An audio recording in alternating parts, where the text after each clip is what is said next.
Good morning all of you. Welcome all of you in Alok Vishwa classes. तो देखो हम लोग आयनाइजेशन एनर्जी पढ़ लिए थे पीरियोडिक टेबल का। तो आज हम देखते हैं इलेक्ट्रॉन इंथैल्पी या electron gain enthalpy, electron affinity. देखो एफिनिटी मींस क्या कर, एफिनिटी या गेन देखो इलेक्ट्रॉन को गेन करना, तो इलेक्ट्रॉन को गेन करने में लगी energy, electron gain enthalpy. Affinity means किसी चीज को क्या करना, किसी चीज को अपने पास खींचना, अपने में ज्वाइन करा देना, ठीक है।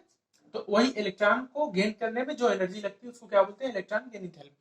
जैसे क्या है कि अभी हम आयनाइजेशन एनर्जी पढ़े थे क्या था उसमें कि सोडियम है Na, इसके लास्ट में एक इलेक्ट्रॉन होता है, तो इजीली क्या करेगा, इलेक्ट्रॉन को इजीली डोनेट कर देगा क्योंकि इलेक्ट्रॉन पॉजिटिव होता है।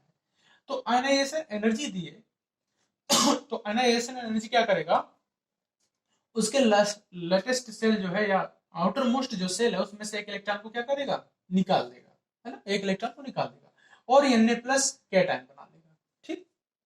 और जो जैसे यक्स कोई एलिमेंट है गैसेस स्टेट में, इसने क्या किया, इलेक्ट्रॉन को एक्सेप्ट कर लिया। अगर इलेक्ट्रॉन को उसने एक्सेप्ट कर लिया, जाहिर सी बात है इलेक्ट्रोनिगेटिव होगा, तो यक्स माइनस बना लिया क्योंकि इसने इलेक्ट्रॉन एक्सेप्ट किया, तो इसमें इलेक्ट्रॉन की क्वांटिटी ज्यादा हो गई एक्चुअल में, इसलिए यहाँ पे देखो एक्चुअल में क्या होता है कि जब कोई न्यूट्रल सब्सटेंस होता है, जैसे मैं बता दूं कि Na है, जैसे Cl है, Cl के ऊपर भी तो कोई चार्ज नहीं है, 17 प्रोटॉन और 17 इलेक्ट्रॉन। लेकिन जब इसने एक इलेक्ट्रॉन एक्सेप्ट कर दिया तो 18 इलेक्ट्रॉन हो गए। तो भाई अब क्या हो गया, इसमें ये पॉजिटिव होता है या निगेटिव होता है, इसमें पॉजिटिव और निगेटिव दोनों इक्वल होते हैं, प्रोटॉन और इलेक्ट्रॉन, तो क्या होता है, न्यूट्रल हो जाता है वो लेकिन जब एक इलेक्ट्रॉन ज्यादा आ गया तो भाई इसमें चार्ज क्या रहता है, प्लस हो जाता है ज्यादा, ठीक है। आई थिंक आप लोग को समझ में आ रहा होगा। अच्छा, जब इलेक्ट्रॉन निकल गया, मतलब इलेक्ट्रॉन निकल गया तो उसके ऊपर जैसे Na था, तो Na के अंदर से एक इलेक्ट्रॉन निकल गया, है ना, एक इलेक्ट्रॉन किसी को डोनेट कर दिया, तो इसमें अब 10 इलेक्ट्रॉन रह गया और 11 प्रोटॉन हो गए। तो इस पे ज्यादा चार्ज किसका इफेक्ट रहेगा, पॉजिटिव का, तो इसलिए इसको क्या बोलते हैं, Na प्लस। तो देखो यही मेन रीजन है, बहुत छोटी सी बात है, लेकिन अगर कोई पूछ ले तो क्यों भाई निगेटिव चार्ज आता है, तो क्यों, क्योंकि भाई negative charge Cl minus, electron ज्यादा हो गया उसके पास तो Cl माइनस हो गया। भाई Na से Na प्लस क्यों हो गया, क्योंकि उसने इलेक्ट्रॉन को डोनेट कर दिया। इलेक्ट्रॉन को जब जो डोनेट करेगा तो भाई क्या करेगा, उसके पास इलेक्ट्रॉन की कमी हो गई, डिफिशियंसी हो गई, तो पॉजिटिव चार्ज ज्यादा हो गया, तो इसलिए Na प्लस हो जाता है। तो देखो जब इलेक्ट्रॉन एक्सेप्ट किया उसने, तो क्या किया, इसने इलेक्ट्रॉन गेन किया, इलेक्ट्रॉन एफिनिटी को क्या बोलते हैं इस प्रोसेस को, जब कोई एलिमेंट है उसने इलेक्ट्रॉन को एक्सेप्ट किया तो उसमें लगी एनर्जी को बोलते हैं इलेक्ट्रॉन एफिनिटी। एब्जॉर्ब करता है, जाहिर सी बात है एब्जॉर्ब भी करेगा ना, उसको एनर्जी देनी पड़ेगी तब किसी चीज को वो लेगा, उसको एनर्जाइज करना पड़ेगा पहले। अच्छा देखो क्या है ये इलेक्ट्रॉन एफिनिटी, एक्चुअल में क्या होता है, उसका डिफिनीशन है कि इट इज द अमाउंट, ये क्या है, amount of energy released when an electron is added to isolated gaseous atom in ground state. तो देखो क्या है, ग्राउंड स्टेट में जब किसी एटम में क्या करना है, इलेक्ट्रॉन को ऐड करना है, तो इलेक्ट्रॉन को जब ऐड करेंगे किसी गैसियस एटम में, आइसोलेटेड गैसियस एटम में, क्या करना है, इलेक्ट्रॉन को ऐड करेंगे तो क्या होगा, कैसे होगा इलेक्ट्रॉन ऐड होगा, उसको कुछ एनर्जी देनी पड़ेगी, तो उसी एनर्जी, उसी अमाउंट ऑफ एनर्जी को क्या बोलते हैं, इलेक्ट्रॉन गेन इंथैल्पी, ठीक है। तो जैसे देखो मैं ये डायग्राम बनाया हूं आप लोग के लिए, कि डायग्राम क्या है कि देखो ये लास्ट सेल है, ये क्या है, कोई एटम है, और एटम को मैं डिफाइन किया हूं किस तरह से कि ये बिल्कुल न्यूक्लियर चार्ज है जिसमें पॉजिटिव चार्ज है, इसके पास सेल है इसके, और ये आउटर मोस्ट सेल है। अच्छा, आउटर मोस्ट सेल में से जब हम क्या करते हैं कि इलेक्ट्रॉन को निकालने में जो एनर्जी देते हैं, इलेक्ट्रॉन को निकालने में जो एनर्जी दे रहे हैं, देखो आउटर मोस्ट सेल है और आउटर मोस्ट सेल में क्या किया, इलेक्ट्रॉन है। अब इलेक्ट्रॉन को निकालने में जो एनर्जी लगती है उसको क्या बोलते हैं, आयनाइजेशन एनर्जी। मैं ऑलरेडी इसको डिस्कस कर चुका हूं। तो इलेक्ट्रॉन निकल गया तो उसको तो क्या बोलेंगे आपको, आयनाइजेशन एनर्जी। बट क्या करना, इसका जस्ट अपोजिट क्या है कि इलेक्ट्रॉन गेन इंथैल्पी या इलेक्ट्रॉन एफिनिटी। तो जब किसी इलेक्ट्रॉन, बाहर कोई इलेक्ट्रॉन था, उसको किसी आउटर मोस्ट सेल में क्या, किसी भी एटम के आउटर मोस्ट सेल में ऐड करने के प्रोसेस को या एनर्जी को क्या बोलते हैं, इलेक्ट्रॉन एफिनिटी। तो यही बाहर इलेक्ट्रॉन था, इसको हम कोई एनर्जी देके किसी सेल में ऐड कर दिए, तो उसको क्या बोलेंगे, इलेक्ट्रॉन एफिनिटी। आई थिंक आप लोग को समझ में आ रहा होगा। तो देखो जैसे ये क्लोरीन है, क्लोरीन देखो अभी क्या है, 287 इसका इलेक्ट्रॉनिक कॉन्फ़िगरेशन होगा। अभी देखो ये इस स्टेट में है, ठीक है, इस स्टेट में है, स्टेबल स्टेट। अच्छा देखो ये तो स्टेबल स्टेट में है, ये स्टेबल स्टेट में है। अभी तो ये एक्साइटेड स्टेट, क्या बोलते हैं इसको, एक्साइटेड स्टेट बोल सकते हैं, ईएस। क्योंकि इसको भाई एक कैपेबिलिटी है कि मेरे अगर लास्ट सेल में, आउटर मोस्ट सेल में एक इलेक्ट्रॉन और आ जाए तो मेरा ऑक्टेट कंप्लीट हो जाएगा। तो क्या करेगा, एक इलेक्ट्रॉन ये लेना चाहेगा, ना कि 7 इलेक्ट्रॉन किसी को देना चाहेगा। तो एक इलेक्ट्रॉन इसको एक्सेप्ट करके ये अपना काम बना लेगा। तो इलेक्ट्रॉन, इसी को क्या बोलते हैं, एक्साइटेड स्टेट में जब वो किसी को इलेक्ट्रॉन लेना चाहे किसी से, या किसी को इलेक्ट्रॉन देना चाहे। जैसे एन है तो भाई एक्साइटेड स्टेट में वो भी रहेगा, क्योंकि इलेक्ट्रॉन को त्याग करना चाहेगा, डोनेट करना चाहेगा। तो जैसे सीएल था, इलेक्ट्रॉन एक्सेप्ट के लिए उसने क्या बना दिया, सीएल माइनस। सीएल माइनस कैसे बनाया, क्योंकि उसके अंदर इफिशियंसी हम ज्यादा हो गया इलेक्ट्रॉन, तो सीएल माइनस हो गया, 288 हो गया क्या इसका electronic configuration. Then it's coming ground state, and this energy which is required to add an electron outermost shell of any atom is called electron affinity या electron gain enthalpy। I think आप लोग को समझ में आ रहा होगा। अच्छा एक चीज और है कि इलेक्ट्रॉन गेन इंथैल्पी जो डेल्टा ईजी होता है, इसको रिप्रेजेंट किससे करते हैं, डेल्टा ईजी से। और डेल्टा ईजी हमेशा किस में रहती है, निगेटिव वैल्यू में रहती है। और ये जितना ज्यादा निगेटिव होगा, पॉजिटिव भी हो सकती है, ये जितना ज्यादा निगेटिव होगा उसकी डेल्टा ईजी क्या होगी, उतना ही ज्यादा होगा। ध्यान रखो कि जितना, देखो इसमें उल्टा है कि जितना निगेटिव वैल्यू होगी उतना ही इलेक्ट्रॉन गेन इंथैल्पी ज्यादा होगा। तो इसको नोट कर लो साइड में आप लोग, जो मैं लिखा हूं, ठीक है। आगे चलते हैं, देखो आगे क्या है कि जैसे ऑक्सीजन है, ऑक्सीजन को क्या किया मैंने, ऑक्सीजन गैसियस स्टेट में। अच्छा देखो इसको मैं अगर आयनाइजेशन एनर्जी दिया इसको, ऑक्सीजन को, ओ को, तो ये O प्लस बना लिया, मीन्स क्या किया इसने, एक इलेक्ट्रॉन को डोनेट कर दिया, है ना, डिफिशियंसी ऑफ इलेक्ट्रॉन हो गया। बट अगर मैं इसमें इलेक्ट्रॉन O प्लस में इलेक्ट्रॉन ऐड करना चाहता हूं तो क्या करेंगे, एक इलेक्ट्रॉन इसमें ऐड करेंगे। तो इलेक्ट्रॉन को जब ऐड करेंगे तो इसको क्या बोलेंगे, electron affinity, means electron affinity of O plus. भाई इलेक्ट्रॉन जब जुड़ गया तो फिर से न्यूट्रल हो गया, O हो गया। Just like that if you see fluorine, what is doing here fluorine, तो फ्लोरीन क्या है, फ्लोरीन एफ मींस क्या है कि इसमें देखो इसका इलेक्ट्रॉनिक कॉन्फ़िगरेशन करोगे तो 27 होगा, मींस एक इलेक्ट्रॉन इसको मिल जाए तो इसका ऑक्टेट कंप्लीट हो जाए, एक्साइटेड स्टेट से स्टेबल स्टेट में आ जाएगा, स्टेबल स्टेट में। तो क्या करना है इसको, देखो फ्लोरीन था, एक इलेक्ट्रॉन इसने एक्सेप्ट किया, एफिनिटी ऑफ फ्लोरीन, तो F माइनस बना लिया। लेकिन जब उल्टा प्रोसेस करना है क्या कर दो, उसको आयनाइजेशन एनर्जी दे दो, तो F माइनस चेंज हो जाएगा, किसमें, F में चेंज हो जाएगा। आई थिंक आप लोग को यहां तक तो समझ में आया होगा। अच्छा आप लोग इसको एक बार नोट कर लो, फिर मैं इसको इरेज कर देता हूं। पॉज करो, नोट करो, मैं आगे चलता हूं, ठीक है।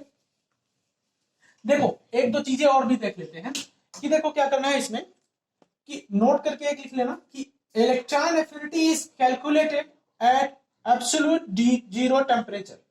जो इलेक्ट्रॉन एफिनिटी होता है किस पे कैलकुलेट होता है, हमेशा एब्सोल्यूट जीरो टेम्परेचर। तो जीरो केल्विन को क्या बोलते हैं, पहले तो ये बात है कि जो देखो अब जो आप लोग आगे पेपर वगैरह देते हो ना, तो उसको पूछता है कभी कभी पेपर में, साइंस से रिलेटेड क्वेश्चन आता है कॉम्पिटिटिव एग्जाम में, कि एब्सोल्यूट टेम्परेचर किसको बोलते हैं। तो 0 केल्विन, 0 डिग्री सेंटीग्रेड नहीं, 0 केल्विन, ठीक है। तो 0 डिग्री सेंटीग्रेड नहीं, 0 केल्विन पे या एब्सोल्यूट टेम्परेचर पे क्या होता है, आपका इलेक्ट्रॉन एंथैल्पी कैलकुलेट होता है। देखो जैसे सक्सेसिव हम पढ़े थे आयनाइजेशन एनर्जी, वैसे ही पढ़ते हैं successive electron affinity, electron gain enthalpy. जैसे ऑक्सीजन है, ऑक्सीजन ने क्या किया, एक इलेक्ट्रॉन को एक्सेप्ट कर लिया, एक इलेक्ट्रॉन को जब इसने एक्सेप्ट किया तो क्या क्या क्या बना है, O minus, yes O minus. अच्छा इसका फर्स्ट जो आयनाइजेशन एनर्जी होगा, सॉरी इलेक्ट्रॉन गेन एंथैल्पी होगा, क्या होगा, -141 किलो जूल पर मोल।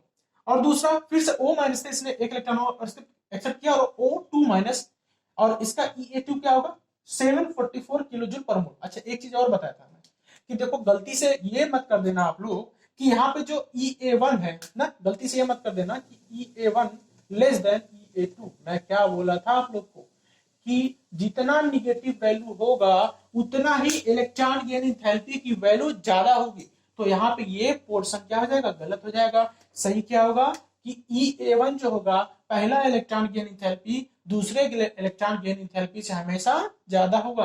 तो ये ऑलवेज क्या होगा, ट्रू, ठीक है। अच्छा इसका फार्मूला भी होता है, मैं आप लोग को जब गैसियस जो थर्मोडायनेमिक्स पढ़ाऊंगा तो उसका एक फार्मूला डिराइव करते हैं डेल्टा ईजी का। तो डेल्टा ईजी बराबर होता है -EA -5/2 RT। तो ये रूल है, ठीक है, अलग अलग गैस के लिए किस किस तरह से होता है। तो ये रूल है आप लोग का, एक बार आप लोग इसको नोट कर लो। बाकी अच्छा 2 3 4 और है तो उसको डिस्कस कर लेते हैं, ठीक है, नोट कर लो ये तो। चलो कुछ चीजें और हैं उसको देखते हैं। देखो बहुत बहुत इंपॉर्टेंट ये, आगे अगर ये समझ में आ जाएगा, दो दो चीजें नहीं, नोट है, दो चीजें अगर आपको समझ में आया तो आगे कम से कम 12 13 क्वेश्चन कराऊंगा मैं, आप लोग को बहुत इजीली समझ में आएगा, इसको समझो। देखो energy is released energy is released due to attraction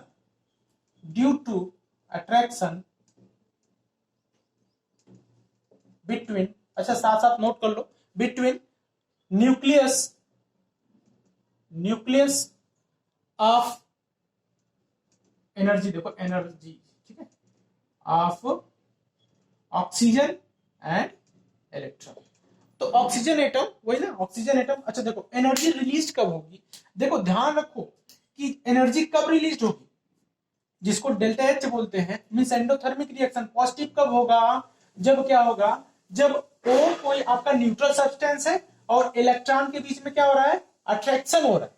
तो ओ और ई माइनस मतलब इलेक्ट्रॉन और न्यूट्रल एटम के बीच में जब अट्रैक्शन हो रहा है तो एनर्जी रिलीज होगी। हमेशा एनर्जी रिलीज तो इसको पॉजिटिव, अच्छा इसको निगेटिव भी बोलेंगे, बताऊंगा कहां पे निगेटिव बोलते हैं, ठीक है। दूसरी चीज देखो energy is absorb, energy is absorb, energy absorb कब होगी, कब बोलेंगे, to overcome repulsion, repulsion from repulsion between O minus and electron. देखो क्या है, ये तो न्यूट्रल था, जब न्यूट्रल एटम था और इलेक्ट्रॉन था तो उसमें अट्रैक्शन हो रहा था, तो अट्रैक्शन की वजह से एनर्जी रिलीज हो रही थी। लेकिन जब दोनों ही निगेटिव हो गए, भाई दोनों निगेटिव हो गए, चार्ज दोनों निगेटिव, तो क्या होगा, उनके बीच में क्या होगा, रिपल्सन होगा। तो उस रिपल्सन को ओवरकम करने के लिए, उस रिपल्सन को दूर करने के लिए एनर्जी क्या होती है, एब्जॉर्ब होती है। लेकिन जब न्यूट्रल एटम और इलेक्ट्रॉन है तो एनर्जी रिलीज होगी, तो यहाँ पे एनर्जी क्या होगा, निगेटिव होगा, क्योंकि एनर्जी यहाँ पे एब्जॉर्ब हो रही है, ठीक है। तो ये ध्यान रखो आप लोग, बाकी कल से इस पे क्वेश्चन करते हैं, ठीक है। Thank you class. तो इलेक्ट्रॉन गेन थेरेपी का देखो क्वेश्चन कर लेते हैं कुछ। एक क्वेश्चन है, मैं देखो बता दिया था कि एनर्जी एब्जॉर्ब कब होगी और एनर्जी रिलीज कब होगी। जब मैं क्या बताया था कि न्यूट्रल एटम ऑक्सीजन था और इलेक्ट्रॉन था, तो इनके बीच में क्या होता है, अट्रैक्शन होता है ना, एक दूसरे को पास खींचते हैं, तो एनर्जी रिलीज होती है। लेकिन जब O माइनस था और इलेक्ट्रॉन था तो इनके बीच में क्या होता है, रिपल्सन। तो इस केस में क्या होगा, एनर्जी एब्जॉर्ब होगी। तो ध्यान रखना, इस केस का ध्यान रखना, ये एक बार दिमाग में एकदम नोट कर लो, दिमाग में नोट कर लो, ठीक है। बाकी कॉपी पे तो बहुत सारी चीजें नोट करते हैं, भूल जाते हैं। देखो energy is released in which process, कौन सा ऐसा प्रोसेस है जिसमें एनर्जी रिलीज होगी, इसमें क्वेश्चन है। देखो पहला क्या है कि O gas, O minus gas change हो गया, F gaseous, F minus gases में चेंज हो गया, और S गैसियस और S2 माइनस गैसेस में चेंज हो गया। अब देखो इस कौन सा केस है इसमें जिसमें कि एनर्जी रिलीज होगा। देखो बहुत छोटा टर्म है लेकिन बहुत बड़े बड़े क्वेश्चन इस पे सॉल्व होंगे। कौन सा सही होगा, यही अप्लाई करो। देखो अच्छा दोनों के बीच में देखो यहाँ पे अट्रैक्शन होगा, है ना, यहाँ पे अट्रैक्शन होगा ना, O और O माइनस के बीच में अट्रैक्शन हुआ तब ये बना, फिर एनर्जी रिलीज हुई। F माइनस और इलेक्ट्रॉन के बीच में, F माइनस और इलेक्ट्रॉन क्या है, F माइनस और इलेक्ट्रॉन, सॉरी ऑक्सीजन और इलेक्ट्रॉन के बीच में अट्रैक्शन हुआ तब O माइनस बना, F और इलेक्ट्रॉन के बीच में अट्रैक्शन हुआ तो F माइनस बना। ऐसे ही देखो यहां तो एक बार अट्रैक्शन हुआ होगा, एनर्जी रिलीज हुई होगी, लेकिन प्रोसेस पूरा ये दिया है तो मतलब एक बार यस माइनस हुआ होगा, फिर इलेक्ट्रॉन आया होगा ना, तब तो जाके क्या बना, S2 का माइनस। तो अब देखो इलेक्ट्रॉन दोनों निगेटिव चार्ज है, सेम चार्ज है, तो उनके बीच में क्या होगा, रिपल्सन होगा। रिपल्सन जब होगा तो एनर्जी एब्जॉर्ब होगी, मींस क्या सही होगा, थर्ड वाला, ठीक है। एक बार करके देख लेना आप लोग, ठीक है। अच्छा देखो दूसरी एक चीज दिया है, इसको ध्यान रखना आप लोग, जैसे कि Na गैसियस है, और आयनाइजेशन एनर्जी दिए तो ये Na प्लस बनाया, तो उस केस में क्या होगा, एनर्जी एब्जॉर्ब होगा, एनर्जी एब्जॉर्ब होगा। दूसरा है Cl है, और Cl एक इलेक्ट्रॉन भाई क्या कर दिया, इसने एक्सेप्ट किया, है ना, इलेक्ट्रॉन को एक्सेप्ट किया, क्या हुआ, रिपल्सन या अट्रैक्शन, अट्रैक्शन, अट्रैक्शन हुआ तो क्या होगा, एनर्जी रिलीज होगा, energy release, electron gain enthalpy दिए, एनर्जी रिलीज, तो Cl माइनस बन गया, यहाँ पे क्या बना, Cl माइनस, ठीक है। ऐसे ही O है, ठीक है, O है, O माइनस बना, कैसे बना भाई, बना इस तरह से कि इलेक्ट्रॉन गेन इंथैल्पी दिए, अब यहाँ पे एनर्जी एब्जॉर्ब हुआ, क्यों हुआ, क्योंकि भाई O माइनस एक बार था और एक बार इलेक्ट्रॉन था, इनके बीच में क्या हो गया, रिपल्सन, रिपल्सन हो गया, तो एनर्जी यहाँ पे एब्जॉर्ब हो गया, तो ये ध्यान रखना आप लोग, ठीक है। आई थिंक आप लोग को ये समझ में आया होगा, नोट कर लो इसको, आगे चलते हैं। चलो देखो, अब factor affecting electron gain enthalpy या इलेक्ट्रॉन एफिनिटी, देखो पहला तो क्या है कि क्या क्या इफेक्ट करेगा, इलेक्ट्रॉन गेन इंथैल्पी को क्या इफेक्ट कर सकता है, तो सबसे बड़ी बात है आपका कि एटॉमिक साइज, देखो किस तरह से एटॉमिक साइज अफेक्ट करेगा, कि देखो हम जितना ही दूर जाते जाएंगे, हमने जैसे मैं एक छोटा सा बना दिया, फिर उसके बाद 3 से ला गया, फिर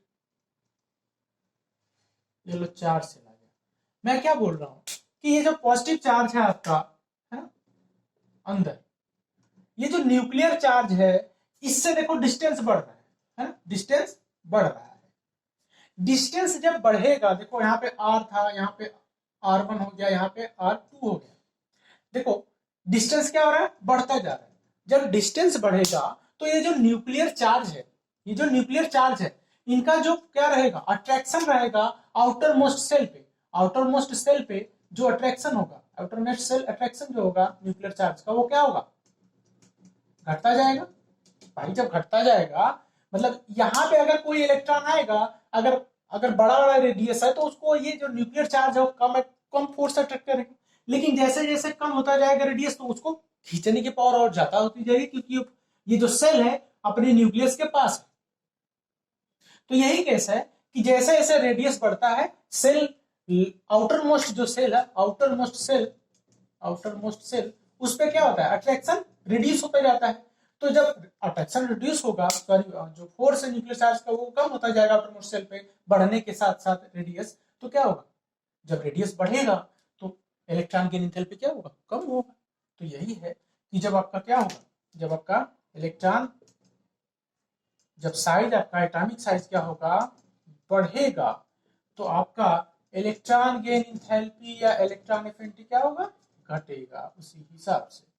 दूसरी चीज देखो, शील्डिंग इफेक्ट में बताया था कि शील्डिंग इफेक्ट, देखो दूसरा टर्म इसी में मैं डिस्कस कर दिया हूं, लेकिन बहुत सारे बुक में अलग अलग टॉपिक दिया शील्डिंग इफेक्ट के लिए।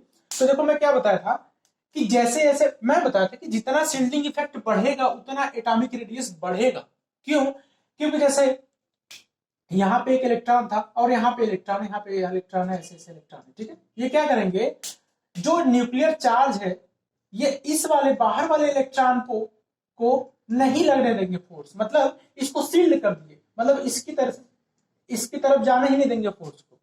जब इस वाले इलेक्ट्रॉन पे नहीं पहुंचेगा न्यूक्लियर चार्ज, तो भाई ये आराम से अपना सेल बढ़ा सकते हैं, दूसरे सेल में जा सकता है या बाहर भी जा सकता है, सेल बढ़ा सकता है। तो इसी मैं बोलता था कि शील्डिंग इफेक्ट जब बढ़ता है तो एटॉमिक साइज भी बढ़ता है।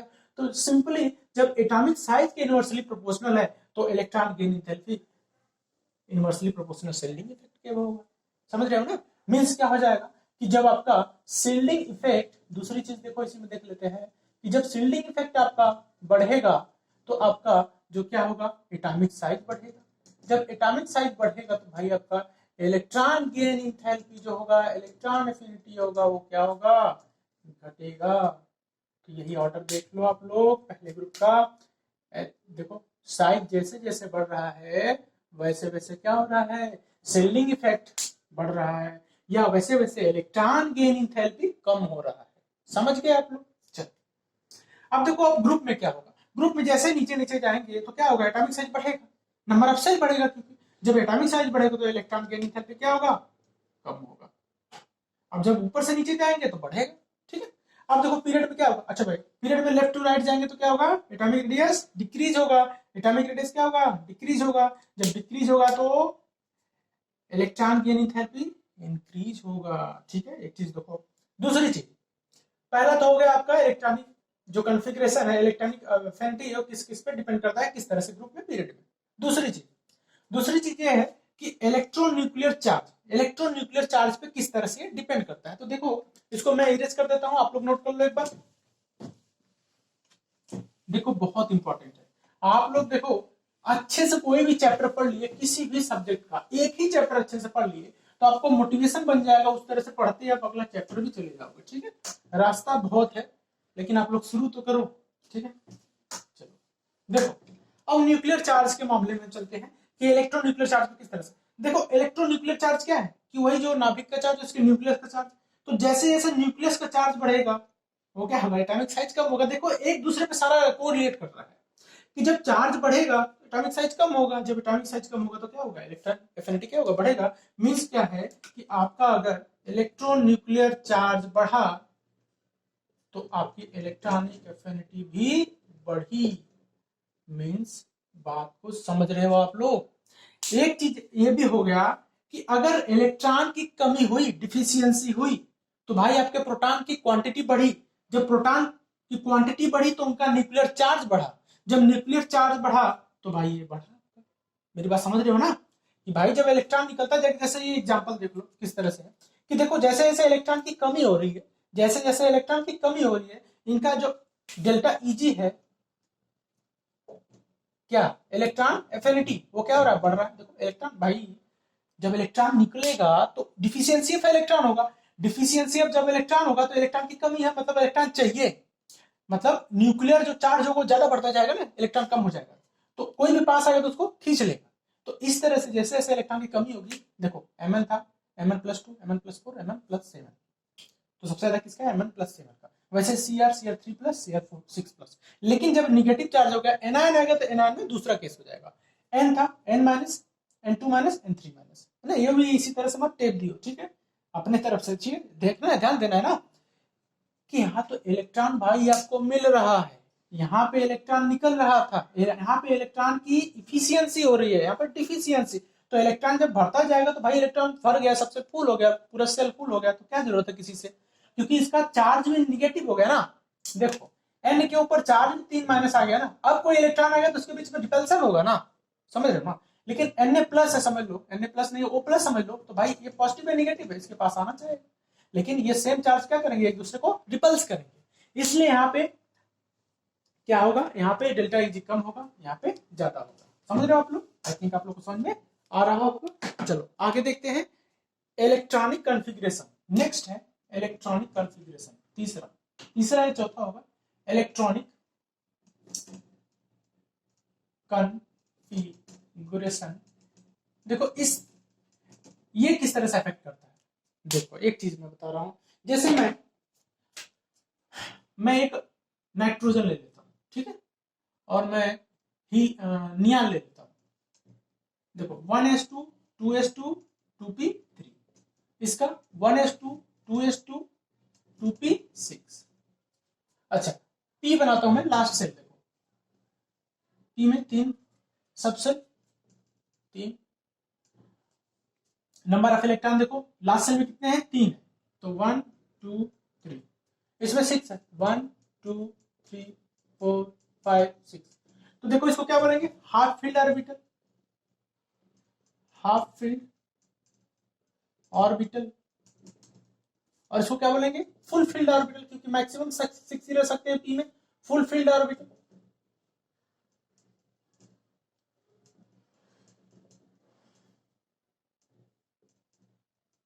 फुल फील्ड ऑर्बिटल, तो देखो फुल फील्ड ऑर्बिटल और हाफ फील्ड ऑर्बिटल का जो क्या होगा, जो इलेक्ट्रॉन गेन इंथैल्पी होगा उसमें कुछ डिफरेंस आएगा। किस तरह से डिफरेंस आएगा उसको देखते हैं। देखो half filled and full filled electron configuration are more stable.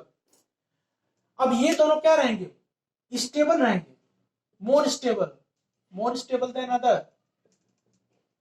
अब भाई जब ये मोर स्टेबल देन अदर होंगे तो भाई इनका क्या होगा, इलेक्ट्रॉन गेन इंथैल्पी जो होगा क्या होगा, कम होगा। जब ये स्टेबल रहेंगे तो इनका क्या होगा, इलेक्ट्रॉन गेन एंथैल्पी जो होगा इलेक्ट्रॉन एफिनिटी का वो क्या होगा, रिड्यूस होगा, तो क्या होगा, लेस होगा, और सबसे लेस होगा। भाई क्या है, इनका पेट भरा है तो क्यों खाना खाना चाहेंगे भाई, क्यों इलेक्ट्रॉन लेना चाहेंगे, तो वही बात है कि हाफ फिल्ड और फुल फिल्ड ऑर्बिटल जो होते हैं उनका क्या होता है, वो स्टेबल होते हैं ज्यादा बाकी कंपैरिजन दूसरे के, तो इसलिए क्या होता है उनका इलेक्ट्रॉन गेन एंथैल्पी क्या होता है, कम होता है। ठीक है, आई थिंक आप लोग को समझ में आ रहा होगा। तो अच्छा देखो ये कम है, अच्छा इसमें भी सबसे ज्यादा किसका होगा, इसमें अगर मैं हाफ फील्ड और फुल फील्ड की बोलूं तो ज्यादा किसका होगा, ज्यादा नाइट्रोजन का होगा, इसका तो बहुत कम होगा, इसको तो बिल्कुल भी जरूरत नहीं। ये भाई अपना फुल कर सकता है लेकिन ये तो बिल्कुल भी इसका चांस ही नहीं है। तो हाफ फील्ड का ज्यादा होगा, फुल फील्ड का कम होगा, क्योंकि तो उसको बिल्कुल भी रिक्वायरमेंट नहीं है। ठीक है, चलो और देखो अगर आपका पॉजिटिव चार्ज है, कोई पॉजिटिव चार्ज है ना, तो उसका इलेक्ट्रॉन गेन एंथैल्पी जो होगा वो क्या होगा, जीरो होगा।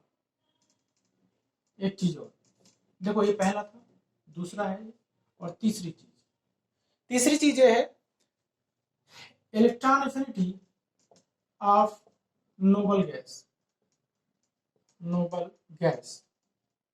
Is zero. तो अगर पूछा जाए कि नोबल गैस का बताओ कितना होता है इलेक्ट्रॉन एफिनिटी, तो क्या होता है, वो जीरो होता है। तो ये ध्यान रखना आप। ठीक है मेन कारण क्या है, क्योंकि वो फुल फील्ड होता है। मेन कारण क्या है, ड्यू टू फुल फील्ड होता है भाई, उसको इलेक्ट्रॉन की कमी ही नहीं है, तो क्या करेगा, इलेक्ट्रॉन कहां से लेगा वो। ठीक है, एक चीज और है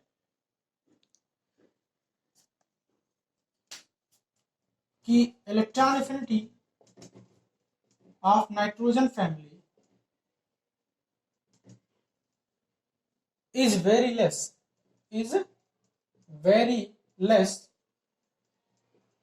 due to half filled orbital. अब भाई नाइट्रोजन फैमिली में सब तो क्या है, 2p3 np3 सबके क्या हो रहा है, np3 आ रहा है ना, किसी का भी करोगे तो np3 आएगा। तो हाफ फील्ड है, तो हाफ फील्ड के कारण उसको इलेक्ट्रॉन चाहिए ही नहीं भाई, क्यों चाहिए, इलेक्ट्रॉन की जरूरत नहीं है उसको। ठीक है, तो इसलिए क्या होता है, electron gain enthalpy family nitrogen family का बहुत कम होता है। बस किससे कम होता है, नोबल गैस से, बाकी सबसे कम नाइट्रोजन फैमिली का। ठीक है, नोबल गैस को छोड़ के नाइट्रोजन फैमिली। ठीक है, एक चीज और देख लेते हैं, तो ये है कि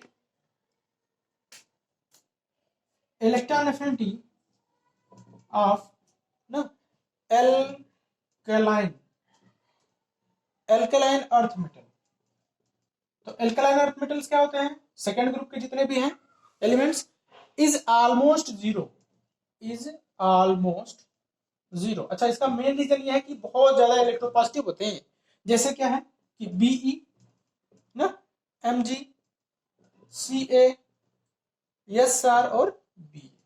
ठीक है, ये ध्यान रखो आप लोग कि ऑलमोस्ट जीरो होता है। जीरो किसका होता है, नोबल गैस का। बहुत कम किसका होता है, लेस होता है, वो नाइट्रोजन फैमिली का हाफ फील्ड होता है। और ऑलमोस्ट जीरो किसका होता है, ध्यान रखो ये तीनों अलग अलग चीज है कि ऑलमोस्ट जीरो किसका होता है, तो वो किसका होता है, एल्कलाइन मेटल का, एल्कलाइन अर्थ मेटल। ठीक है, सेकेंड ग्रुप। ठीक है, second group of periodic table. चलो आगे देखते हैं, तो कुछ चीजें और देख लेते हैं, बस उसके बाद आज का लेक्चर खत्म करते हैं। ठीक है,